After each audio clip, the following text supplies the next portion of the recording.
everybody, welcome to my YouTube channel EcoFix.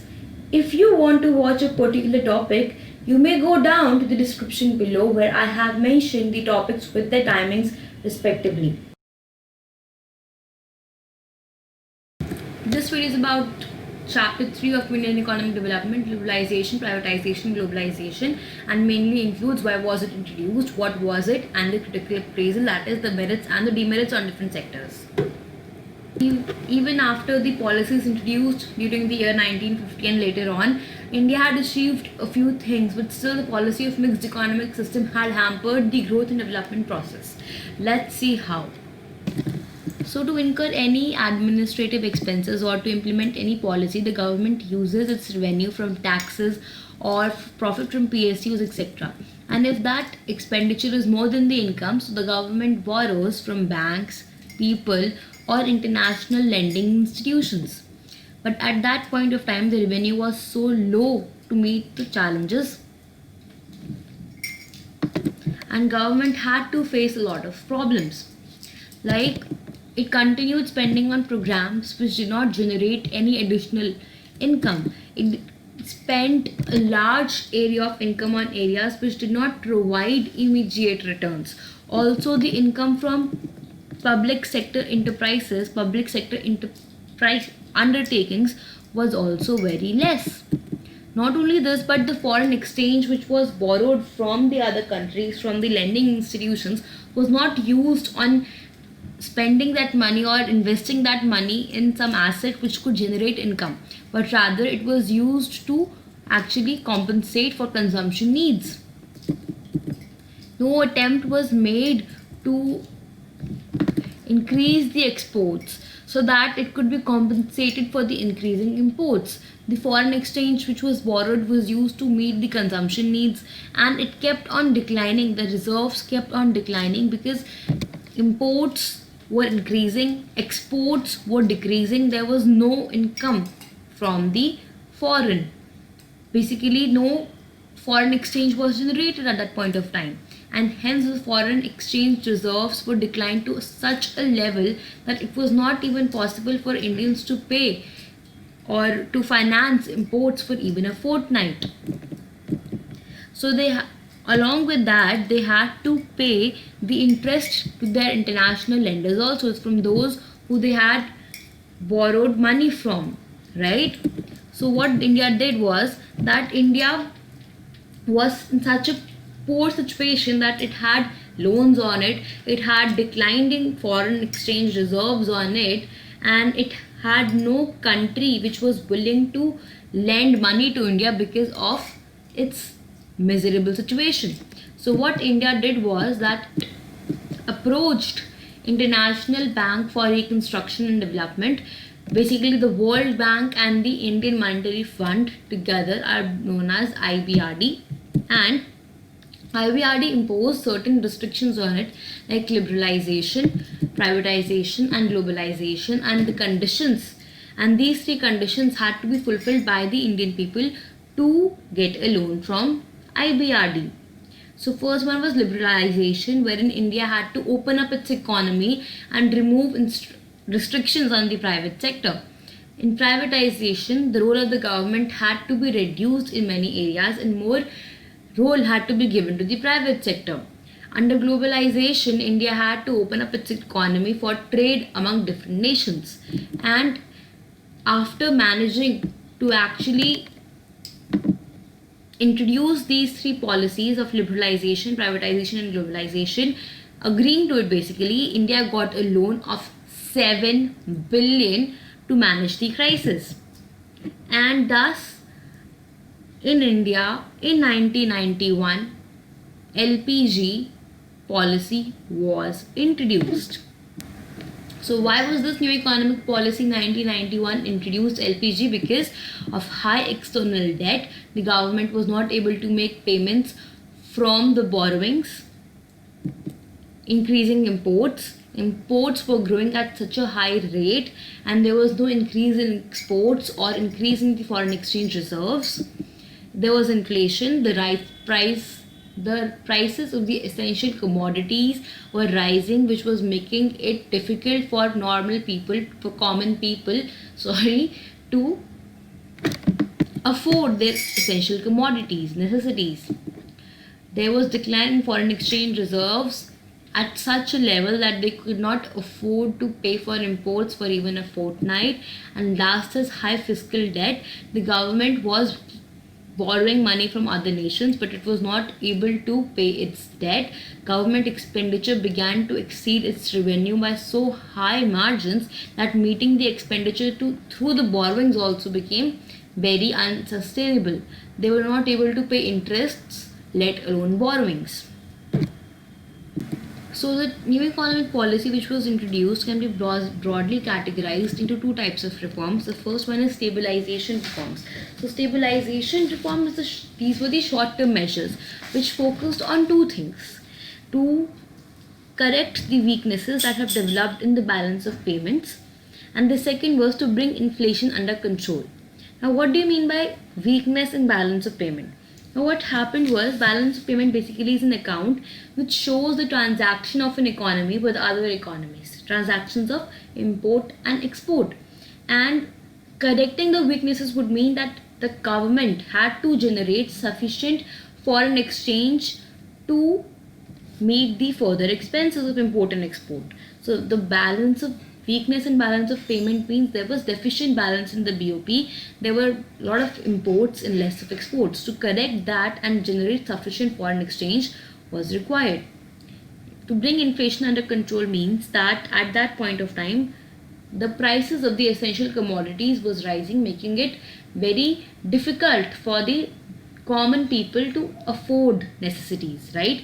So to bring inflation under control would mean keeping the rising prices under control. Structural reforms means that basically these were the long-term measures, and it focused on two things again. First one was that improved the efficiency of the economy, and the second one was that increasing the competitiveness, increasing its international competitiveness by removing rigidities, restrictions in various segments of Indian economy. So by removing the restrictions, it can actually make it more open economy, and it can improve the efficiency in the long run. So the three types of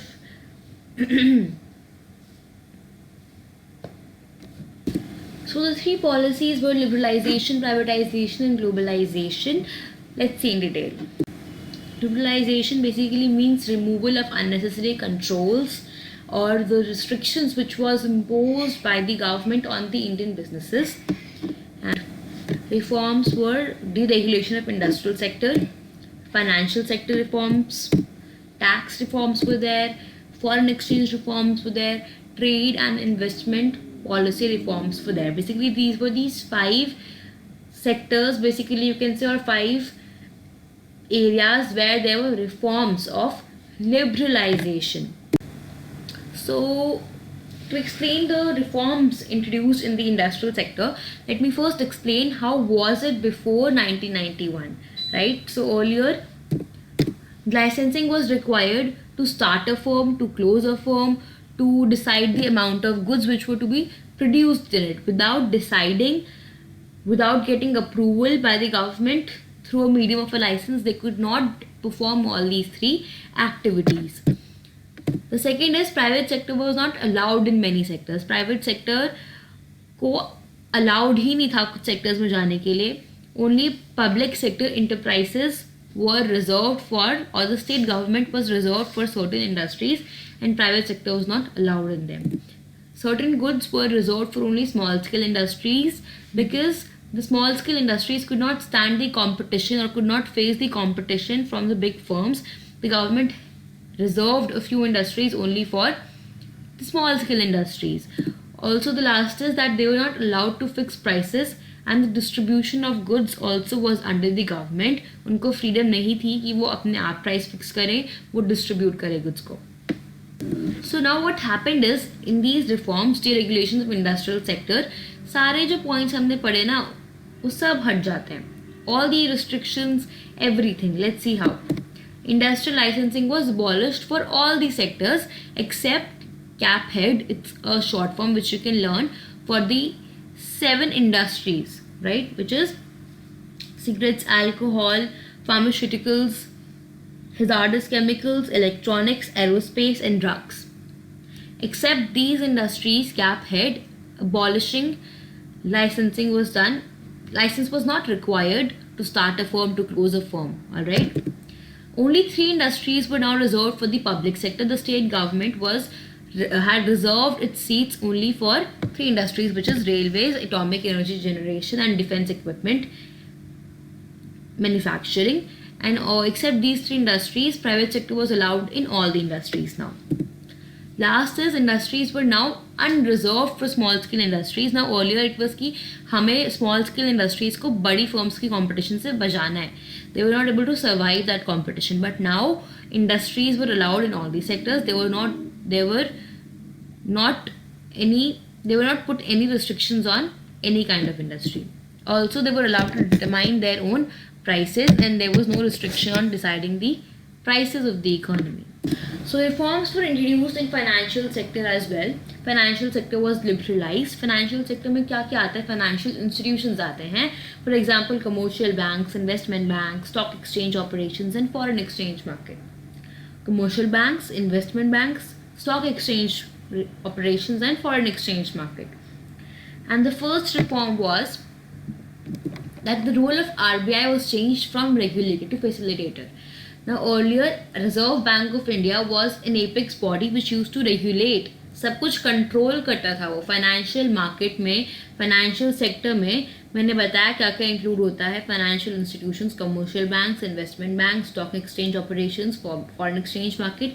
यहाँ पे कुछ भी हो रहा होता है तो RBI ही उसको एक्चुअली रेगुलेट करता था, कंट्रोल करता था. But now the role had changed from regulator to facilitator. That means it would help, it would aid, it would facilitate the regulation of financial sector. वो कंट्रोल नहीं ले रहा उसके ऊपर, वो रेगुलेट नहीं कर रहा है, वो अपनी मर्जी नहीं चला रहा है. It is just helping and it is just aiding in the process. Establishment of private sector. Now earlier it was the government which was generally in the sector.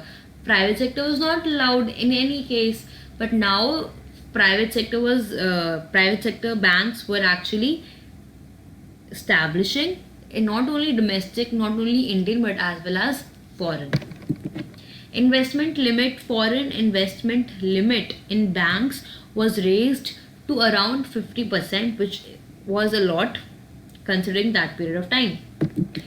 Certain banks were allowed to set up new branches and rationalize their existing branches only if they were fulfilling certain conditions without the approval of the government. मतलब उनको government के approval की ज़रूरत नहीं पड़ रही थी, and they could themselves set up new branches or rationalize the existing networks. The last one is foreign investment limits. Foreign institutional investors, जो कि होते हैं हमारे merchant bankers, mutual funds, pension funds, they were also allowed to invest in the Indian financial market, which earlier they were not allowed, of course. Now, although the banks, they had been given the permission to generate resources from India, from abroad, and also they were given a lot of freedom in it. They were liberalized at a great extent, but still certain managerial aspects have been retained with the RBI and also certain decisions had to be taken by the RBI. Not everything was actually given to the private sector, just for 2 reasons: to safeguard the interests of the account holder and the nation. There were tax reforms as well. 3 tax reforms थे. Income tax जो था वो reduce हो गया था. सो of course tax rates इतने high होते हैं, people don't pay income tax, वो अपनी इनकम के ऊपर टैक्स नहीं देते, जिसकी वजह से there is a loss to government, right? So what did government do was that they reduced the income tax so that they could reduce tax evasion, they could encourage savings in the economy, and if the income tax was reduced, maybe the people themselves would disclose their income to the government and start paying taxes. Corporate tax was also reduced. The companies also have to pay a tax, certain tax on their revenue. Therefore, the corporate tax were also gradually reduced so that income from income tax or maybe corporate tax could be reduced. Tax rates are a major problem, were a major problem, which induced tax evasion. The last one is GST was introduced. Now we all know, हम सबके सामने ही GST आया है, Goods and Service Tax Act 2016. It was actually introduced, it came into effect in July 2017, and it was introduced to establish a common national market for commodities. What happened earlier was there were a lot of taxes, like VAT, excise duty, service tax. So a lot of indirect taxes were there, which have been now replaced by a single tax, GST. Okay, and it was done to simplify the system, to simplify the tax system, and for better tax compliance. GST के rate भी कम कर दिए थे. They were also their rates were also reduced, and they were done to generate additional income to reduce tax evasion. And with the introduction of GST, the government expected to create one nation, one tax, and one market.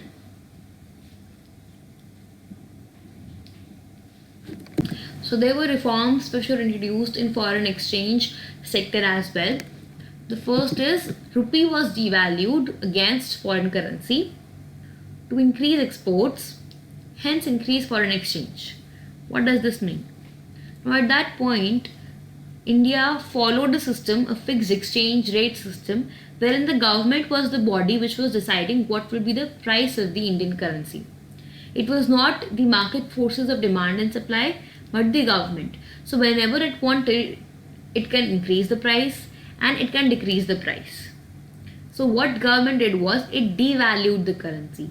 उसने अपनी currency की value कम कर दी थी in terms of foreign currency. For example, if earlier $1 was of 60 rupees, now that same dollar is of 20 rupees.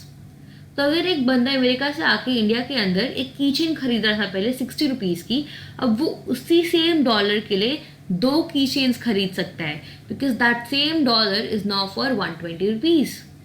तो इससे क्या हुआ, जब रुपी डीवैल्यू हुआ, इंडिया की करेंसी चीप हो गई, and hence it made it more cheaper for the foreign countries, for people in the foreign countries to purchase goods from India.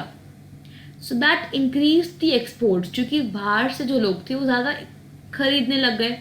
ठीक है, तो exports बढ़ते गए. If they will purchase goods from our country, then our foreign exchange reserves will increase. And as I told you, the crisis was that India was so miserable that it did not have enough sufficient foreign exchange to even pay for even a fortnight. तो उससे वो वाली problem solve है.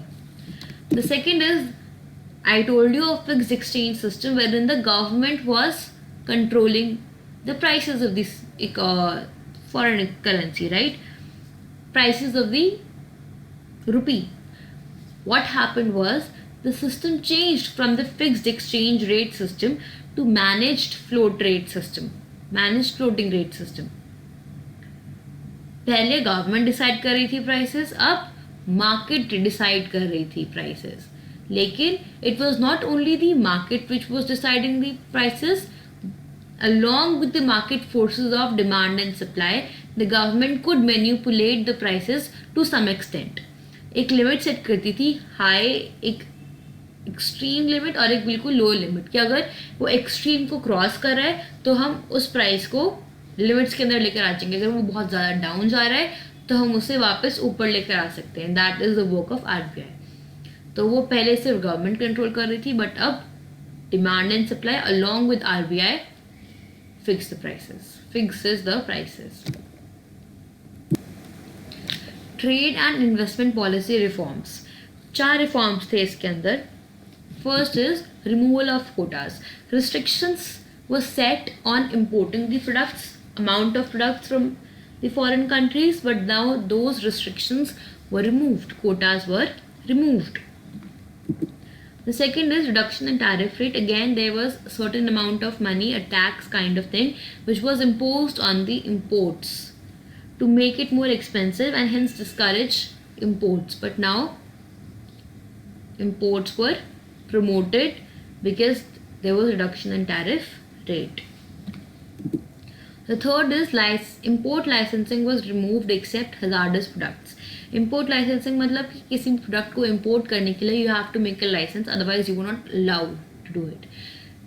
But now it was abolished for all the industries except only the hazardous or maybe environmentally sensitive industries. The last one is export duties were removed to increase imports, hence foreign exchange reserves. What happened was that export duties, whenever people from foreign countries purchase goods from our country, they had to pay a certain amount of duty, a certain amount of tax. Export duties were removed. These duties were removed to make it less expensive for those foreign buyers to purchase goods from India and hence making it cheap for them to purchase goods from India. और इसीलिए foreign exchange बढ़ेगा क्योंकि वो हमसे goods खरीद